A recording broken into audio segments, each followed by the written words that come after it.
11200 հեկտարում այս տարի գարնանացան է կատարվելու, նախապատրաստական վերջին աշխատանքներն են իրականացվում, որպեսզի ապահովի ցանկալի ցանքաշրջանառությունը, պետական աջակցության բոլոր ծրագրերը գործում են անխափան, վստահեցնում է գյուղնախարար Անդրանիկ Խաչատրյանը։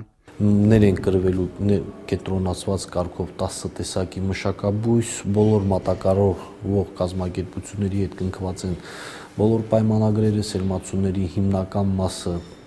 ներկրված է, հայտերը շրջաներից բոլոր մշակաբույսերի համար ընդունված է, ըստ ներկայացված հայտերի պատվիրված է անհրաժեշտ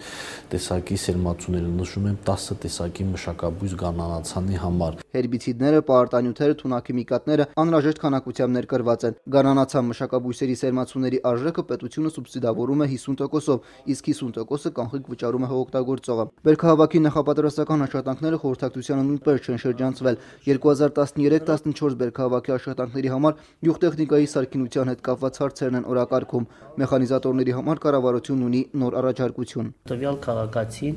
որ ունի տեխնիկա, վարչակազմի եւ գյուղապետի կամ համապատասխան կառույցների տեղեկանքի հիման վրա թույլատրվում է բանկում ձևակերպել այդ վարկը, գրավ դնելով համապատասխան տեխնիկան։ Բանկը իր պահանջները կդնի։ Տեխնիկան, քանի որ բանկը խուսափում է նման ծրագրերի վարկավորումից, մանավանդ գրավի իրացվելիության պատճառով, այստեղ միջամտում է հիմնադրամը, ցեսիայի պայմանագիր է կնքելու, գրավը, որը անցնի բանկին կամ պարտավորություններ չկատարված վարկառումների գրավադրված գույքը միանգամից ձեռք է բերելու հիմնադրամը այդ տեխնիկան եւ բանկի պարտավորությունները մարելու է։ Վարկի տոկոսների 50%-ը այստեղ եւս պետությունը կսուբսիդավորի, այսինքն մեխանիզատորները գումար են ստանալու շատ ցածր տոկոսադրույքով, ավելորդ քաշքշուկից էլ կազատվեն։ Գյուղտեխնիկայի վերանորոգման համար տրամադրվող միջոցները հնարավոր կլինի ստանալ 5 օրվա ընթացքում։ Կառավարությունը խորհրդային ժամանակաշրջանի ժառանգված գյուղտեխնիկայի վերանորոգման հարցում նախկինում էլ է աջակցել։ Նախ անվճար սարքավորումներ էին տրամադրվում, ապա անտոկոս փոխառությունների տեսքով էր արտահայտվում աջակցությունը։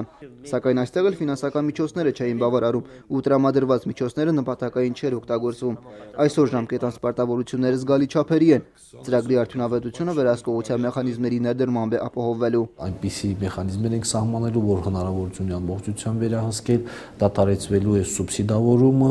եւ բնականաբար արդեն նա ստիպված է լինելու վճարել ոչ թե 6%-ային կետ, այլ 14, 15, 16, ինչքան որ սահմանի բանկը եւ նշեմ, որ գրավադրվելու է տվյալ գյուղտեխնիկան։ Սամվել Բալայան, Մերոժան Հայրապետյան, օր